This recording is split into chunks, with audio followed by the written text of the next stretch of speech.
I'm recording. We're in the stream. The microphone levels are good. I have the game loaded. We're present. We're gonna have another relaxing stream. It's gonna be a little bit less far out than some of our previous streams. We've been listening to a lot of Terrence McKenna and just going off the rails, and that's been very fun. But tonight I thought I'd tone it down a little bit and just play some Final Fantasy and chill. If you're here now listening, I appreciate you being here, and I hope that you are looking forward to a night of just hanging out and hearing some trance experiences and maybe enjoying some Final Fantasy music and aesthetic. It's a really great game. I'm really excited to be playing it. I think we're gonna kind of just jump right in. I guess what I'll say right before we start is that tonight I'm answering questions about transness again. I can answer questions about surgery, dating, work, the process of transitioning, or like family things. I'm really an open book. I hope that I can be a support and a resource to people who might have questions about this experience that's not really well known. So we said that, and I think that we'll jump right into the game. We left off at Clara. There we go. And the music here and the aesthetic is really amazing. I really wanted to continue last night, and we are using the Moguri mod, which upscales or like it just like increases the resolution of all these. It's actually like playing a whole new game, like a remastered version. I'll probably miss items here, but I'm just playing like a true to life sort of run as I feel like doing it. The music here is so good though. I think I did Magnet already. So where do you start talking about transness, you know? There's so much to say about the whole experience. There's so many assumptions that people make about our experience. And I read things online. I don't want to talk to them yet because I want to talk about the interaction, I think. I read things online that just show me how sort of... I feel like I haven't even really talked about it that much. Or at least not as much as I'd like. I'll probably only be streaming for about 2 or 3 hours tonight. I just wanted to do it again because I felt like I had the energy, and this is my new favorite thing to do. One of the things that really prompted me to want to talk about transness tonight is just the amount of misinformation that I see online and the poor representation of us. It's really painful to see. And like today in particular, I went on a thread and it was like a trans person who shared a joke that that person didn't find insulting for themselves. Can you speak about an experience you had yesterday and let you know when you had a good time about it? Yeah, go whenever, because it's really going to be a free-form talk. I don't have like bullet points exactly. So yeah, whenever you share, I'll respond to what you're saying. But I'll keep, until you do send anything, I'll keep going on my sort of tear that I was about to go down, which is that I was reading a post online of, is this really worth it? How much XP am I getting? I'm really not getting a lot of experience. But it's a story-heavy part of the game. What do we want to do here? Should we push forward? I think we could push forward and still talk about transness and respond to your statement that you're gonna send in chat, because I do feel... Oh, you know what? We actually have a part coming up that is good for talking, because it's going to be just trying to steal over and over and failing to do that. So maybe we will go to that point, and then that's where we can talk about all these things. But yeah, as soon as you write your stuff... So I was reading about this person who's trans wrote this post online, and it was about a partner they were with, and their partner made a joke about their transness, and the person thought it was funny, and that's why they posted it, is they were like, oh, this is like one of the only trans jokes that I can get on board with. And they posted this joke that they thought was funny. And the whole thread, because this trans person sort of said that this trans joke was okay, the whole thread was like just evolving into like jokes at trans people's expenses, you know? I think it's not cool to make like jokes about anybody, to be honest. It's kind of part of the reason that I stopped doing comedy, is that like so much comedy punches down even when it's really trying not to. There is good comedy, and there's even good comedy that does punch down, I think. I think there's some people who can walk that line. And I think I've told jokes that are like on the edge, but like still good. I wasn't playing the game at all that whole time. But I guess that's like kind of where I'm at. I hope that that was like a coherent answer that you feel like was something that was decent. I'm definitely gonna miss items here, I think. There's a lot of items in this area, and they're like all missable items too. Because like, we aren't gonna be able to come back here. So we're going through Clara right now, and so for those of you who haven't played Final Fantasy VII, all these people who live here, they're like sort of the siblings of Burmecia, and all the Burmecians just got wiped out by Alexandria, and some of them were able to flee Burmecia and come here to Clara, but now Clara's like, yo, now like the gears of war are gonna turn on us. And that's where we're at, right? It's a scary time for them here. What I was talking about with transness earlier, I forgot about that chest, but I just happened to see the exclamation point. I was talking about how I recently saw a post online by a trans person, and they talked about a joke that I was talking about transness, and what sort of like prompted me to like want to talk about it today in particular is I was reading a post online that was posted by a trans person, and their partner made a joke about their transness that they found funny, right? They found it funny. And they didn't post this on a trans subreddit. Of course it was Reddit. They didn't post it on an LGBT friendly or a safe subreddit. They posted this joke that their partner said, and they were like, isn't this joke funny? Like, it's the only trans joke that I've like found not offensive and funny. And basically, the partner found it funny, or the trans. So the partner told a joke about the trans person's transness, and the trans person posted it online because they said, oh, this is a funny joke, and like this joke doesn't offend me. The joke like was transphobic. It was a transphobic joke, and like, I don't know, I think it's okay. I think it's okay for that person to find the joke okay, but to me the joke was transphobic, and like it's not up to me to decide what people find transphobic or not, but to me it was transphobic. And this person posted the joke, and I don't have a problem with this person finding the joke funny and being comfortable with their partner about it. But then, like, what I do feel uncomfortable about, the reason that I'm bringing it up, is because after this person posted the joke onto Reddit, it basically began this onslaught of like the gates were now open for cis people to write their like trans inclusive, like I don't know if that was actually on, but the trans inclusive sort of like, but at trans people's expense jokes, like, oh, is this joke okay, is this joke okay, and like most of them are transphobic.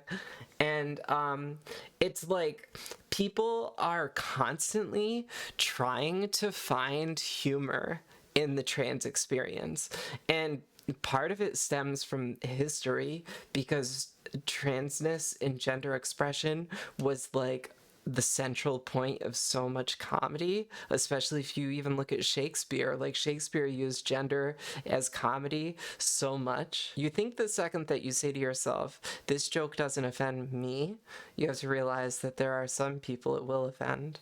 That's basically been your feeling.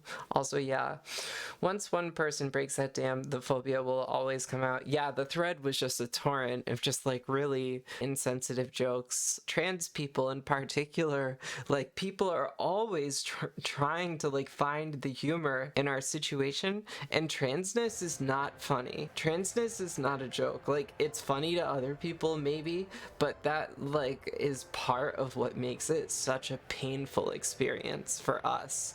And people are constantly looking for excuses to make jokes about my experience, or, you know, trying to like push the envelope and see like what is acceptable, what can I joke about. And it's like, why are you trying to even joke about it at all? Just like, don't even talk to me about it, please.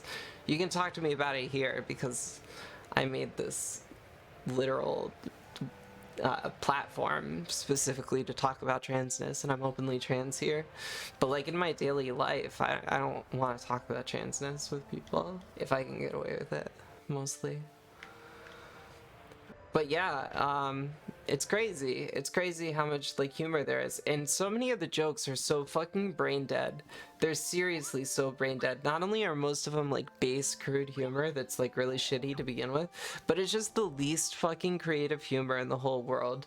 Like it's like all the types of jokes where a 17-year-old would think of it on a whim and just say it without thinking about it and maybe get a laugh because people are transphobic and like they think it's a good joke.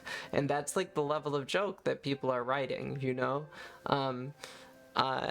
I hate to actually like say the jokes, right?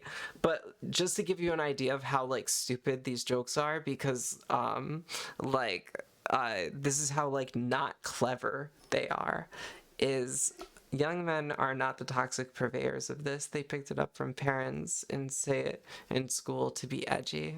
Oh, they're the most toxic purveyors of this. Yeah, well, I don't know. I don't know who the worst people are.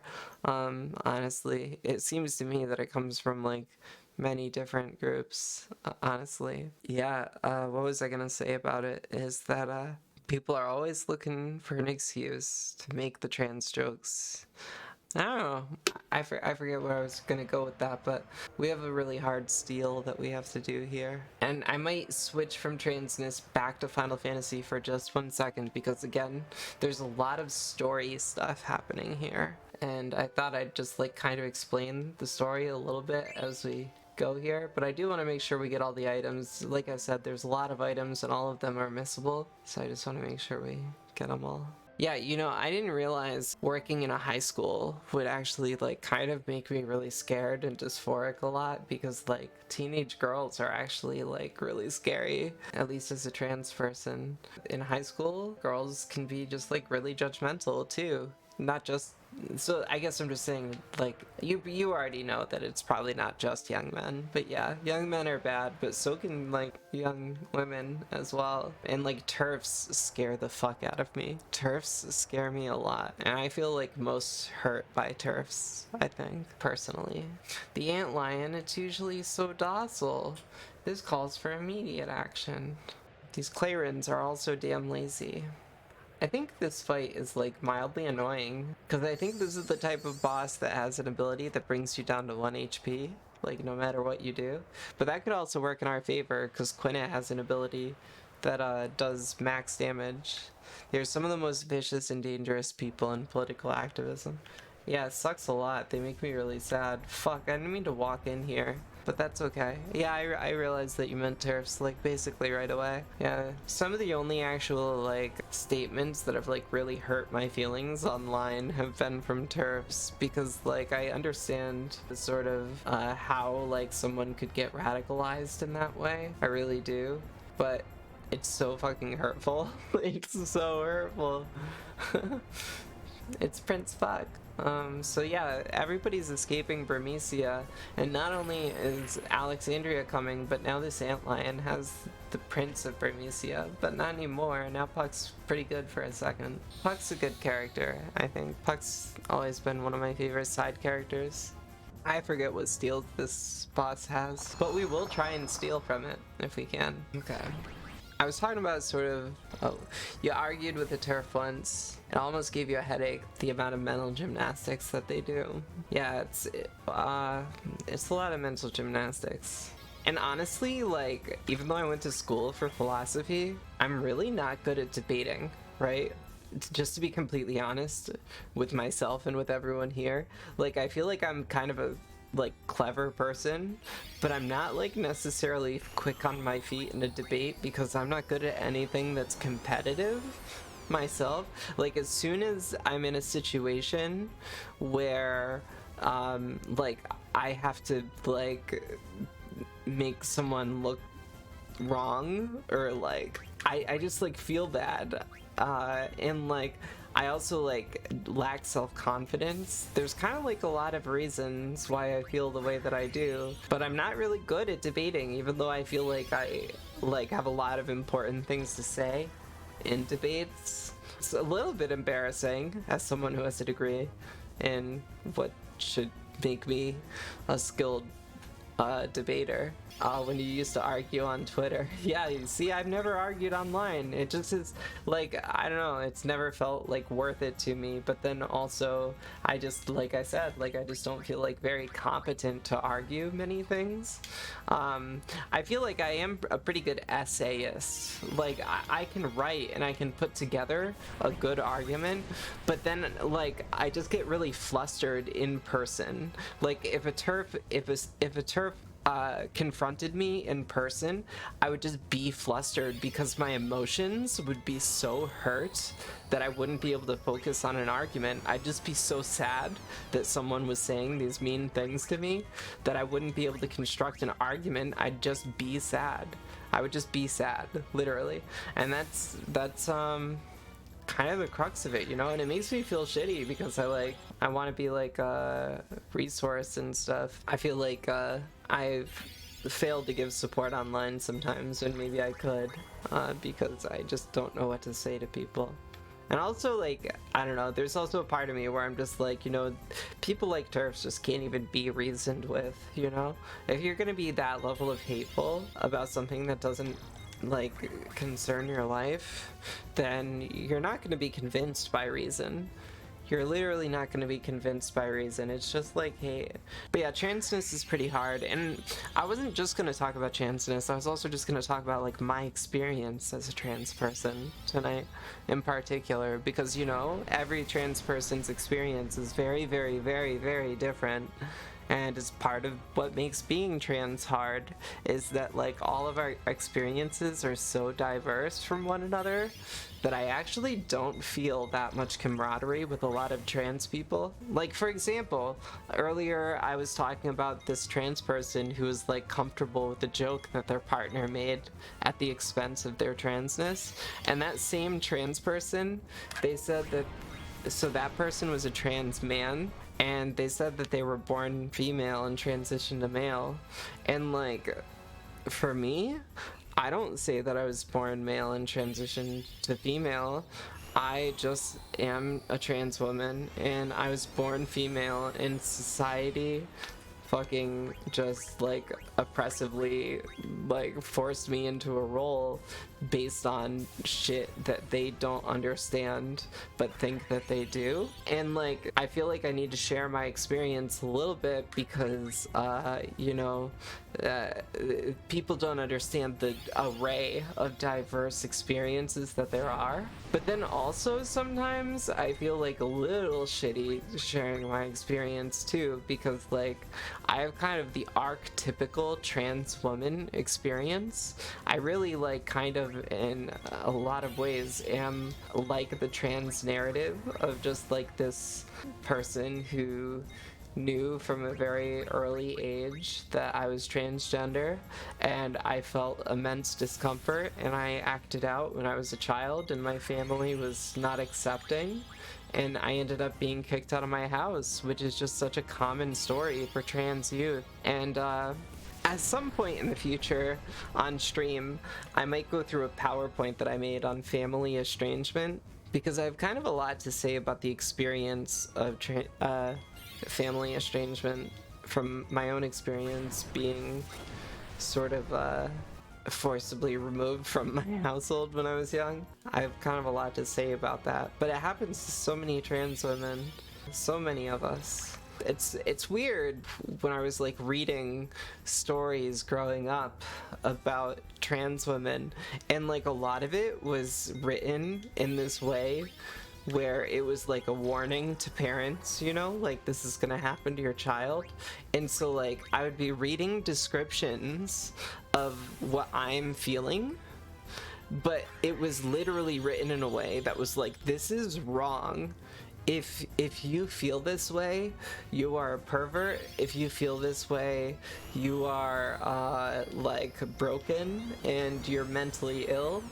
And I would just like read these things about transness, and I would feel like the worst person ever just for existing. I would feel like I was like, you know, I was in a very religious household, feeling like very much overwhelmed with like this concept of sin that we know is fucked up at this point, but so many of us were raised with it, right?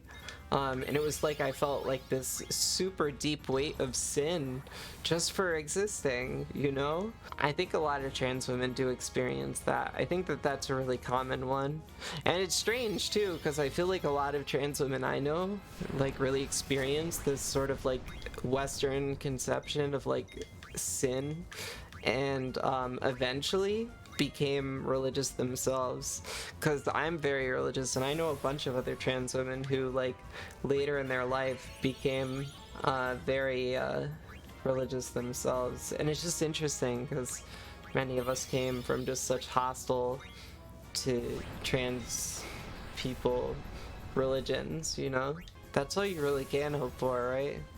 Is that like maybe like one or two people will feel convinced by what you say. I mean, that's kind of part of the stream, right? Is just hook who I can and just like either offer support or offer a new perspective. And we're gonna be done with this fight pretty soon, which is good news, because I'm done with this fight personally. Now that I've gotten the items, there's nothing else here for me. I always forget about Counterhorn. You know, one of the things that I actually wanted to talk about tonight is sort of what it's been like to work at a new job now that I'm completely like transitioned in the eyes of the law. Because I have had surgery. Now that that's happened, I have had everything changed on my birth certificate, my state ID, my name has changed legally, all these things. And so no one at my new job knows my name, or well, knows my dead name, I mean. And no one at my job knows my like trans status at all. And it's been pretty amazing not getting misgendered or anything, but it adds a level of fear to my daily life that is just like unprecedented. I'm so scared like all the time, and nobody at work understands why I'm scared, and it's actually like really hard. It's really hard because like I'm feeling so awkward at work in a way because everyone's really nice, but I feel like just awkward. I feel like there's so many conversations that happen around me at work that revolve around gender in a way that I would have to sort of disclose my trans status to like partake in the conversation. Not exactly, but that like I just don't want to have to like broach the topic of gender at work. And so like I'm working with kids who like some of them have behavioral issues or learning disorders or whatever. And so recently one of the kids tried to pull off arm hair of one of my coworkers, and I was like right there, and they were like, oh, well, you can't pull off my arm hair because I'm a man and like I have arm hair, basically implying that women don't have arm hair. And like, of course, any cis woman could just be like, oh, you know, cis women have arm hair too. But like, I just don't even want to broach the topic of gender. Like, I really just don't even want to do that. And so like, I'm left in this position where like this person said something misogynistic, and like I really feel uncomfortable correcting it, but not correcting it is like a problem. Not correcting it is just like being the fucking liberal white middle class, you know, just doing nothing while stupidity is just being propagated. And I feel like I've been in that position like more than I expected, where people are just saying shitty and stupid gendered things that I really detest. But I mean, that's not the only thing, of course. I mean, I'm vegan, and of course they're like shoving fucking just like chicken nuggets and hamburgers and all the children, and it's really hard to watch. Like, I mean, it seems like they do try to give like healthy quality food to all these kids. The kids are just like not given enough of an education and like nutrition, and like they really give into the fact that they just like want to give the kids food that they will eat rather than like giving them anything healthy. It's just like all fried food, just like super high in saturated fat. I mean, that's not totally true. They like have healthy options, but of course the kids just don't have to take anything healthy. And I think especially for the kids who I'm working with, because they have disabilities and stuff, I think that there's less of desire to like really care about them, or not less of a desire to care about them, but there's just like less of a desire to like really like invest in educating them about their diets and stuff. And yeah, as a vegan, it's just really hard to watch. Like, nobody like consider these things, and just hearing like misinformation, and like they know nothing about veganism. It's not even like something that they think about, and it's something that I want to talk about on this stream a little bit. But again, just like similar with you shouldn't be required to broach a topic you're not comfortable with. It really sucks to even be put in that position. It does suck to be put in that position. It would suck for a cis woman too. Like, I'm not alone in, like, as a trans woman in that regard. But it sucks, and it's scary. It's really scary. Like, I have coworkers who have said like toxic things, and I'm like really worried that if I like came out as transgender, that like there would be like some sort of lashback, and that people would like accuse me of like quote unquote lying to them or something. It's weird. It's weird to just be like scared at work in this way.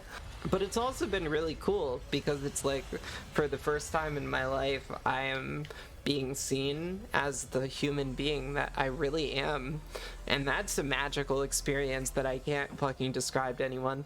And that's one of the weird things about the trans experience in general, is that it's this weird ride of the highest highs and the lowest lows, where like, and I'll respond to what you just said in a second, Nabil. It's this weird combination of the highest highs and the lowest lows, where like as a trans woman, life is so hard. So many people are just like disgusted and angry at us and just like really hate us, and we face so much oppression and misinformation and gatekeeping. But then like on the flip side of every hard thing about being trans, as a trans woman, I like get more beautiful every day, and I feel more confident and happy every single day, and I find a sense of fulfillment that some people just never get in their whole life and will never understand. And so many people are boxed into gender without even realizing it, and trans women are free. We are free in a way that like cis people just don't understand. One of my roommates says that trans women represent the divine feminine, and whether I agree or not, I'm at least flattered by that sentiment. Okay, so Nabil, you said, can you say something in regards to the trans woman that made the joke?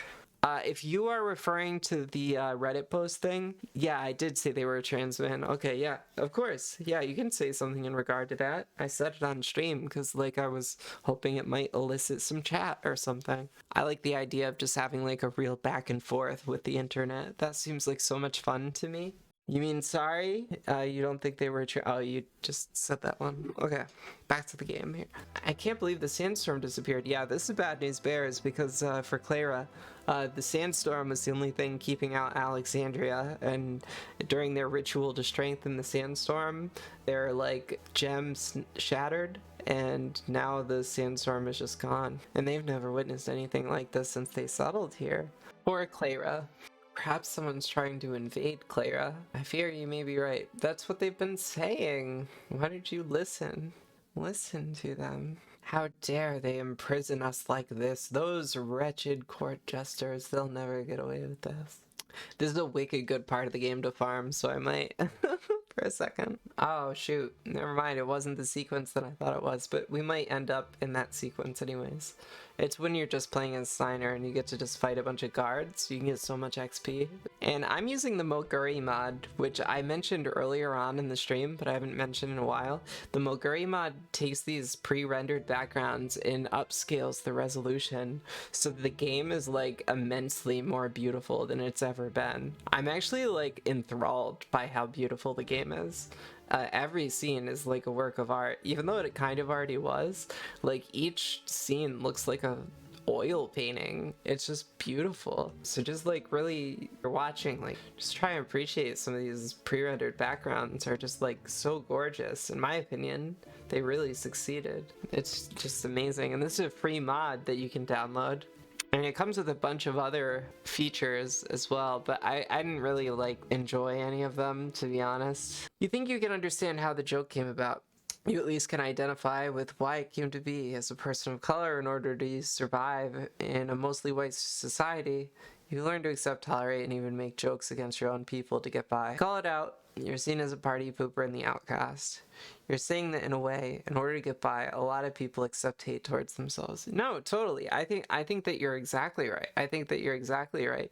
And you know, I think that kind of like reclaiming terms, it's like kind of okay to like reclaim jokes, I guess, in a way, if you genuinely think it's funny. But it's just like be careful about your audience and be careful about like the repercussions about like saying your jokes and stuff, because there's still jokes that I say that I think aren't necessarily the best jokes in the whole world. I have a couple jokes in particular. I mean, I used to joke about philosophy because I did stand-up comedy for like 3 years. When I would joke about philosophy, I had a joke that was about suicide. Suicide's a really touchy topic, and you know, I was always very conscious about like how I said it, or at least I tried to be, because you know, it can be really triggering for people, and like I think I did hurt people's feelings sometimes, which sucks. It's not good. But yeah, no, like you can be seen as a party pooper for calling out jokes like this, for sure. And like some of these trans jokes are just like so weak, you know. I feel like I actually did have some trans jokes when I was doing stand-up comedy that were actually genuinely funny, and they didn't punch down, and I think that's why I was kind of a successful comedian. In the short time that I did it, I felt like I was relatively successful. I'm all about like improvisation, free flow, stream of consciousness. This is more me. This is more me. The Greg Gutfeld trans jokes are the worst. Oh my fucking god. Yeah. Fuck. Yeah. I mean, that's like the bottom of the barrel type shit, is conservative quote unquote comedians trying to do commentary comedy. Oh my fucking god. The worst jokes that don't make you laugh or piss you off. They go past you without even realizing they're jokes, right? It's just hate at that point. It's seriously just hate at that point. What a joke. This is a little bit of a slow scene, so we're gonna kind of fast forward through it. Dagger basically learns that mom is kind of shitty, and I have no idea what happened to our resolution in this scene. For some reason, we just like lost 1/4 of our screen, and hopefully that doesn't stay. Okay, well, we got a little bit back. That's so weird that we don't have the whole scene here, and Kuja's here being weird. I feel like I can just fall asleep that fast regularly, even if I don't have someone casting a spell on me. But honestly, just like all the conservatives are just so terrible. They really are. Every chud is just the worst. And I mean, it does suck like seeing liberals that just like don't even stick up for anything. It's so hard to see the inaction. No doubt Braun is behind this. What about the guy who was with Braun? Right now my mind's only on Dagger. Which type of Zidane should we play here? That's the real question. I think I'll say, right now, my mind's only on Dagger. No, that's a terrible thing to say. Why would you say that? We're gonna say, what about the guy who was with Braun? Yeah, let's do that. I wonder who he was, Freya says. Ah, shoot, you know. We're playing as Freya for a second. And I am going to go to the save point here because we have a hard seal coming up here, as per usual. This is a really tough fight.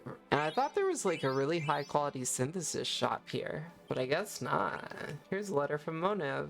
I think this person also gives us a letter. No, I guess not though. Is this synthesis down here? Ah, we can rest here without paying anything if we want. I guess we'll do that. You have all this stuff, but you don't have synthesis. Okay, well I guess we'll rest just because we can. Sure, let's do it.